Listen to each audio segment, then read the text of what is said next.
right here. He kind of hands these, and then next thing, young fella Fox, I'm going by into the rim for fast break points.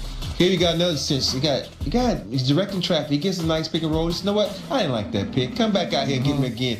Now I have the pick and roll. I'm coming off full steam, going to my right. What you going to do? I'm going to give it to the young fella? No, I'm just pull up on you because you're not expecting me to pull up and rise up with the J. Rise up, young fella. Rise up. Right here, you get a nice play by Trez with the block. Off to the race, Schroeder. He says, give me the ball. I'm going to get it back to you. He pulls Buddy Hill over right there, Kuz, raises up for a long two. Stop behind the three-point line. One of my biggest pet peeves. Don't shoot a long two.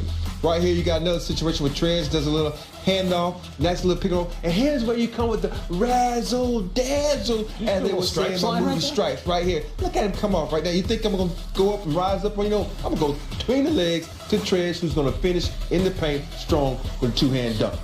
Right there, Schroeder at his best, doing a little bit of everything. Scoring, rebounding, 360 at his best right there. Hall of Famers giving you the Kings shot 60% for the game. Highest by any Laker opponent this season. Frank Vogel is now speaking with Mike in the media over Zoom. Man, you already know why. Hey, Frank, with the guys that were out, you had that kind of the expected stepping up of whether it was Schroeder and Harrell and Kuz in particular. What did you see from an overall framework of the rotations and guys trying to figure things out, especially as it got down the stretch there? Yeah, I was proud of our team's effort and fight. And again, we got 3 starters out, second night of a back-to-back against a team that's been off for 2 days. I think we came out of the gates really strong. Weren't able to sustain our defensive proficiency throughout most of the game, in particular getting stops down the stretch. But I thought our effort, and willingness to play for each other with 26 assists, trying to play team first basketball was really at a high level tonight, and I'm really proud of our guys, even in the loss. Frank, and not to dwell on it, but Spectrum showed a Buddy Hield 3 from the second quarter a few times. I just wondered if that got to you and if you got an explanation. Yeah, we told the officials about it. They said they turned it into Secaucus, and then they gave us some excuse that too much time had passed, that they can't reverse it at that point. So, when you got a 1-point game down the stretch, that's very disappointing that they weren't able to look at that. But that's what they told us during the game, or after the game or during the game. They were telling my assistants. Dave? Frank, was there any real-time communication with the guys who are out, LeBron, AD, Mark? Are they checking with you guys at halftime? Or are they passing any word on to the team after the game ended? No. And follow McKinney, what gave you the idea? I know you guys were undermanned, but the idea to give him extended minutes tonight, and what do you think of his performance? Yeah, well, he's a good player, and he's been sort of buried with our depth here.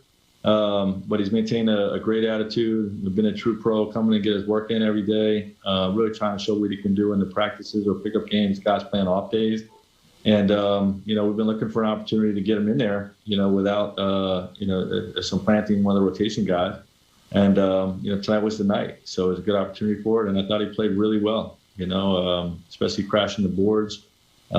Made a couple buckets for us, played solid defense, and, really made a case for more minutes. Kyle? Frank, maybe I don't even ask about this, but except for, last night there was a game where officiating played a big role. But between, the review today that you were just talking about, the tech on Trez, which appeared to us to be related to calling and one, seems very common. Are you surprised in the last 2 games by the way officiating has affected the games? No, I don't worry about the officials. It's out of our control. And just an unrelated follow-up, how was this loss received in the locker room? Were guys sort of like, you know what, we're ready for break, or were they legitimately disappointed that they had let it go? Guys are hurt. They're hurting. They competed their tails off. They fought hard enough to get a win, and the ball bounces on the rim 3 times. And with the game on the line, we have a couple putbacks right there. Just weren't able to close it out, but our guys wanted to win this game very badly, and they're disappointed. Bill? Hey, Frank, breaks have been so few and far between for you guys over the last 18 months or something. 8 days in the grand scheme of things isn't a lot, but does it feel like that could be a really meaningful stretch for your guys? And what's the most important thing for your players to do with that time?